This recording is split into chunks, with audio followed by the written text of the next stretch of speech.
after Memorial Day. We finished up our beans right before Memorial Day, and now we are doing some custom beans. We are out about 15 miles west of our home place, kind of by Spink, South Dakota. It's a big field, 170 acres, and it's no terraces, but it's got some steep hills, so we're going to do some contouring.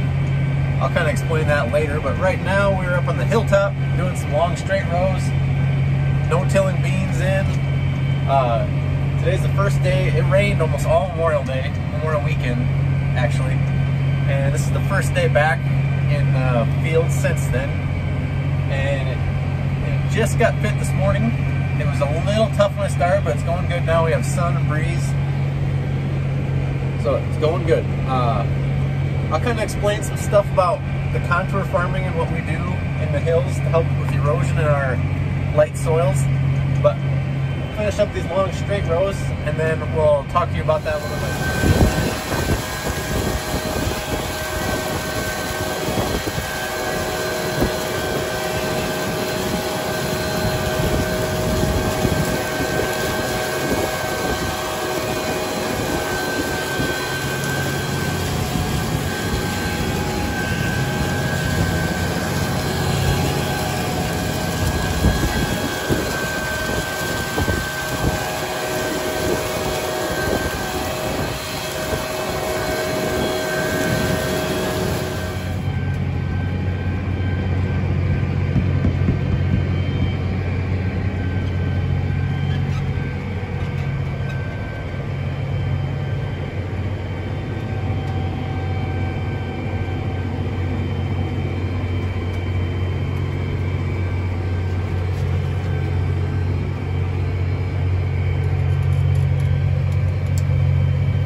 So with this field, it's got a big hilltop up here.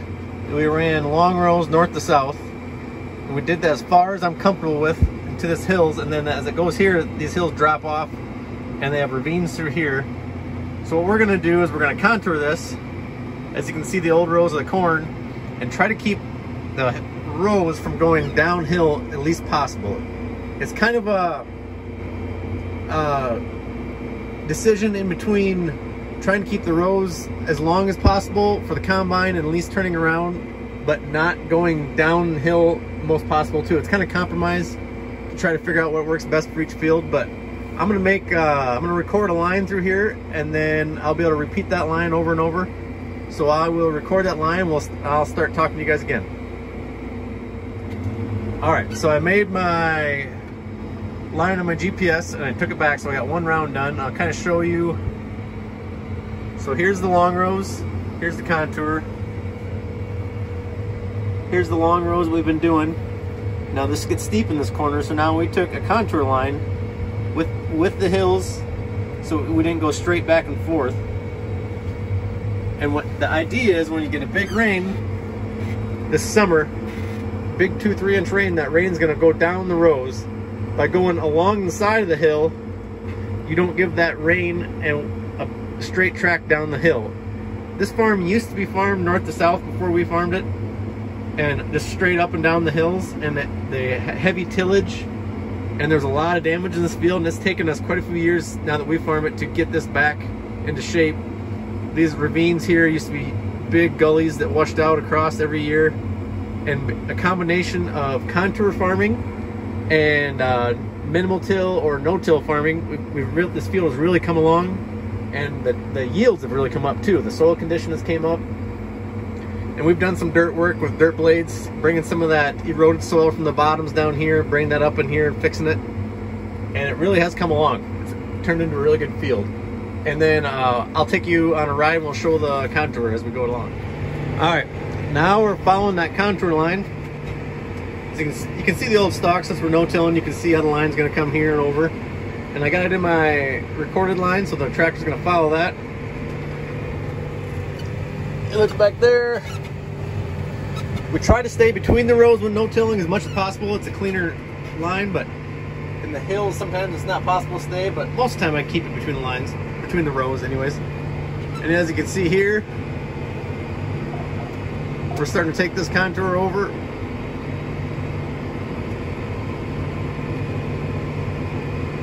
And then we're gonna curve back to this valley and then around this hill. And we're gonna try, it keeps our rows from going downhill is the main thing. And in the past, when this farm used to be farmed north to south, straight rows all the way across, this low right here was a gully wash. The low over this next hill was a gully wash because the rain would go straight down those rows and just pile up and then just build up and then just go down the hill and then wash everything out. And it was kind of a mess.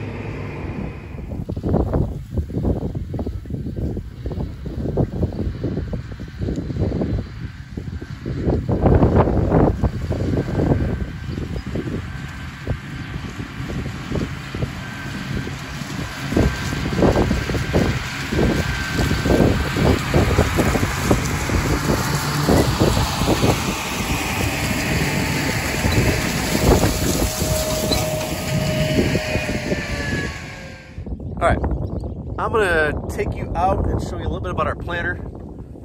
Just kind of show you the setup we have.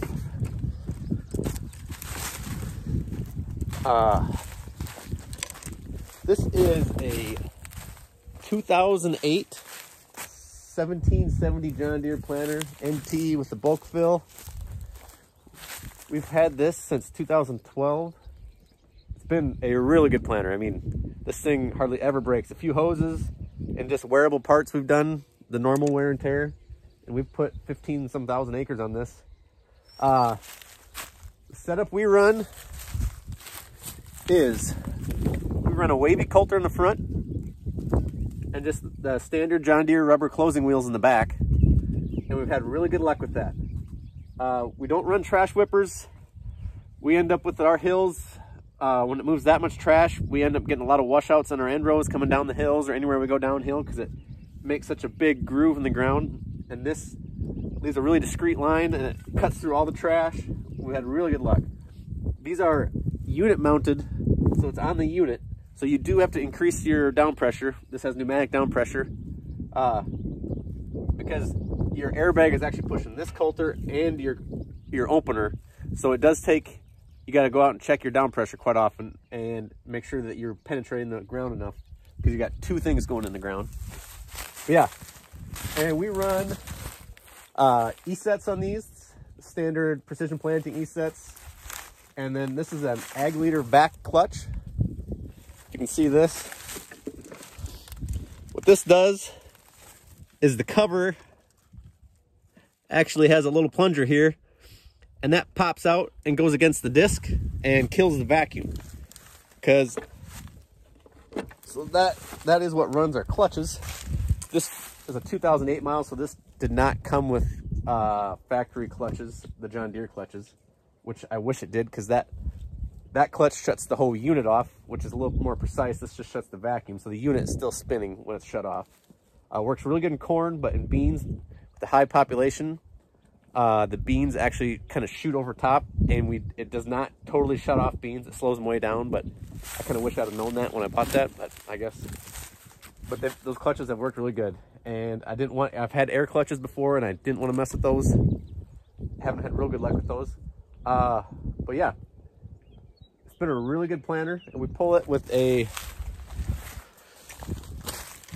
8310 RT this year. This tractor is new to our farm. We got that this winter. It's a little overkill for a 16-row planter, but we kind of hope to upgrade planters in the next year or so to something a little bigger. We were kind of pushing the limit of our 16-row. We're always about the last one's done. We run a lot of tough ground, lots of point rows, terraces, and if you get a little bigger planter that's less turning and more coverage, it would really like to do that, but some of our land is going to be a little tough to get a 60-foot planter in. We'll see how that works. But yeah, we used to pull this planter with an 8110, and that worked really well too, but this definitely handles it better. So yeah, and last night I finished up this big field of custom beans. I would have done this last night when I was out planting, but it was so windy I couldn't do any filming outside. So yeah, and I will go over and find a spot. We'll show you what the no-till beans look like when we're done with it. All right, so we're out in the field here with our no-till setup. This is kind of the finish we get. Everything's pretty much standing yet. We try to stay between the rows. It plants a lot cleaner when I'm in between the rows, but in our hills, it's impossible to do that all the time, and it cuts through the stalks. You just try not to be right on the row all the time. That ends up being a little problematic for getting all the seed in the ground, but you can see, this is kind of what we're left with. You can see we got a row of stalk from last year, and right through here. And it gets pretty clean, you know. As you look up there, there's some with trash. But if you clean this trash off, that's right, that channel's right through there. There's beans down in there. Works really good. You can kind of see these fields. Got contour around this hill. Lots of contours, but it does pretty well on this highly erodible soils if you can not plant up and down the hill straight. So that's what we try to do. Try to conserve the soil. And as we do that, our organic matter has really come up in these fields with the no-till and conservation soil practices. And our yields have been coming up greatly with it too. So it all pays off in the end. All right, I can tell you guys a little bit about the setup we have in the tractor. Going on a big side hill here along the contour. This is a 8310 RT. We are running a Gen 4 John Deere monitor that controls the auto steer functions, and I'm using it for mapping. I'm running an Agleader integra. You can't hardly see it with the glare of the sun. That is running my planter. The planter has Agleader vacuum clutches. This is a 2008 planter, so it did not have the factory John Deere clutches, and I didn't really want air clutches. I've run those in the past.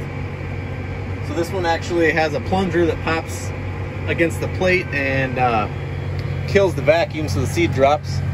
Had really good luck with these vacuum clutches with corn. Beans, not so much. They work, they slow them down, but it will not completely stop the high rate of beans. I think they kind of fly over top and then drop down the seed tube. But yeah, and then I have just the basic John Deere air compressor in here in the cab. Controls my pneumatic down pressure. And that's basically what I'm using to run this tractor for planting.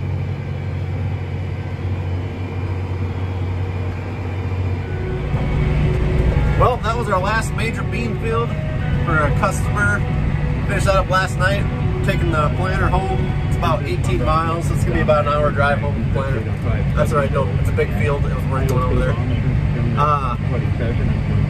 So that is our last major bean planting. We have a neighbor that has maybe a 30 or 40 acre field. They talked to us about planting, so that will be a big deal. They had cows on it. They're getting off the stalks now, so it's not a big hurry. And I have one small 15 acre field back home that had push-up terraces that had a bunch of trees cleaned out of it, and they are laying the field yet, so that never got planted. So I think today go back, get the motor tractor, get some trees moved, and then maybe this weekend we'll put the last 15 acres of beans in. But we're pretty much done with beans.